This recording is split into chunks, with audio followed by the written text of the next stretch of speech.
Hello guys, എല്ലാവർക്കും പുതിയൊരു movie റിവ്യൂയിലോട്ട് സ്വാഗതം ഗൈസ്. അപ്പോൾ ഇന്നത്തെ മൂവി റിവ്യൂ മറ്റൊന്നിനെ കുറിച്ചല്ല, കാന്താര ചാപ്റ്റർ 1.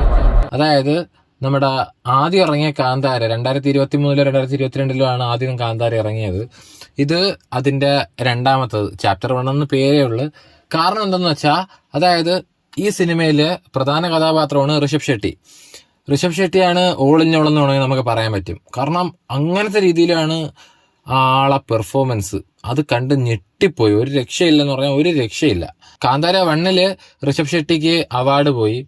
ഇത്തവണയും മിക്കവാറും ഋഷഭ് ഷെട്ടി അവാർഡ് തൂക്കും. കാരണം അങ്ങനത്തെ പെർഫോമൻസ് ആണ് ഋഷഭ് ഷെട്ടി കാഴ്ചവെച്ചിരിക്കുന്നത്. അതുകൂടാതെ കാസ്റ്റ് ആയിക്കോട്ടെ, എന്തോ ആയിക്കോട്ടെ, കാസ്റ്റിലാണെങ്കിൽ ഋഷഭ് ഷെട്ടി, രുക്മിണി വസന്ത്, ജയറാം, ഗുൽഷൻ ദേവായ് ഇവരൊക്കെയാണ് ഉള്ളത്. അപ്പം നല്ലൊരു എല്ലാം പ്രൊഫഷണൽ ആക്ടേഴ്സാണ്. മാസ്റ്റർ ക്ലാസ് അല്ല, ഒരു പ്രൊഫഷണൽ രീതിയിലുള്ള ആക്ടേഴ്സാണ്. നല്ല രീതിയിലുള്ള പെർഫോമൻസ് ആണ് എല്ലാവരും കാഴ്ചവെച്ചിരിക്കുന്നത്. ഒരു ആളെ ഭാഗത്തുനിന്നും എനിക്ക് ഒന്നും പറയാനില്ല. അതായത് ഇപ്പം കുറച്ച് VFXന്റെ പാഴ്ചകളെന്ന് പറയാൻ പറ്റത്തില്ല. ആകപ്പാടെ എനിക്ക് തോന്നിയത് ഒറ്റൊരു കാര്യം മാത്രമേ ഉള്ളൂ. ജസ്റ്റ് ആ ഒരു VFX ഇച്ചിരി കൂടിപ്പോയോ എന്ന് എനിക്കൊരു ഡൗട്ട് മാത്രമേ ഉള്ളൂ. അതായത് വിഷ്വൽ എഫക്ട്സ് അറിയാലോ, ഇപ്പം ഏറെ കാലം വേണ്ട അവർ കൊണ്ടൊരു കാര്യം ഉണ്ടാക്കിയെടുക്കുന്നുണ്ട്. ആ സാധനം ഇച്ചിരി ഓവറായോ എന്ന് മാത്രമേ എനിക്ക് തോന്നിയുള്ളൂ. അതുകൊണ്ടാണ് ഞാൻ റേറ്റിംഗിൽ 10ൽ 8.9 അല്ലെങ്കിൽ 9 കൊടുത്തത്. കാരണം ബാക്കി എല്ലാ ഏരിയാസും ഇവർ ഭയങ്കര പെർഫെക്റ്റ് ആയിട്ടാണ് ചെയ്തിരിക്കുന്നത്. ഫൈറ്റ് ഉണ്ടോ? ഫൈറ്റ് ഉണ്ട്. അതിൻ്റെ ഇടയിൽ കോമഡി ഉണ്ട്.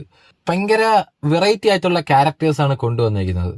ഋഷഭ് ഷെട്ടിയുടെ ക്യാരക്ടർ കാന്താര 1 പോലെ തന്നെ. അതായത് പുള്ളിക്കാരന്റെ പാസ്റ്റ് ആണ് കാണിക്കുന്നത്. പാസ്റ്റില് എന്തൊക്കെയെന്ന് വെച്ചാൽ, പാട്ടിന്റെ അകത്തുള്ള ചില വിഷ്വൽസ് ഒക്കെ എന്റെ പൊന്നോ, സത്യത്തിൽ ഞാൻ ഇതെങ്ങനെ എടുത്തു വെച്ചേക്കുന്നതാണ് ഞാൻ ആലോചിച്ചത്. ചില വിഷ്വൽസ് ഒക്കെ നമുക്ക് കണ്ട ഭയങ്കര രസം എന്ന് പറഞ്ഞാൽ, കാട്ടിന്റെ അകത്ത് നല്ല ലോ ലൈറ്റ് കണ്ടീഷനിലാണെങ്കിൽ പോലും അവർ നല്ല നല്ല ഷോട്ട്സ് എടുത്ത് വെച്ചിട്ടുണ്ട്. കഥ ഞാൻ ഇങ്ങനെ പറഞ്ഞു പോവുകയാണെങ്കിൽ കഥ ആയിട്ട് പറയും. സത്യത്തിൽ ഇത് ഒരു തിയേറ്റർ എക്സ്പീരിയൻസ്ഡ് മൂവിയാണ്.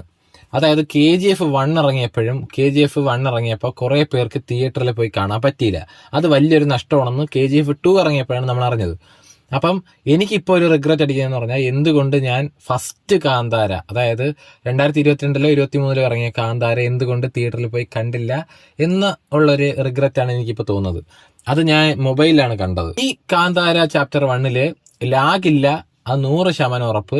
ലാഗില്ല, എല്ലാം ഭയങ്കര സ്മൂത്ത് ആയിട്ടാണ് അവർ കൊണ്ടുപോയിരിക്കുന്നത്. അത് വേറൊരു കാര്യം. അപ്പം അത്രയൊക്കെ ഉള്ള ഈ സിനിമയെ കുറിച്ച് പറയാം. പറ്റുന്നുണ്ടെങ്കിൽ നിങ്ങൾ ഇത് തിയേറ്ററിൽ പോയി തന്നെ കാണുക. ഒരു രക്ഷയില്ലാത്ത പടമാണ്. ഒരു രക്ഷയില്ല മീൻസ് നല്ല പടം, ഒരു അവാർഡ് തൂക്കാൻ പറ്റിയൊരു പടം. അവാർഡ് മിക്കവാറും ഋഷഭ് ഷെട്ടി കൊണ്ടുപോകുന്നതാണ് എനിക്ക് തോന്നുന്നത്.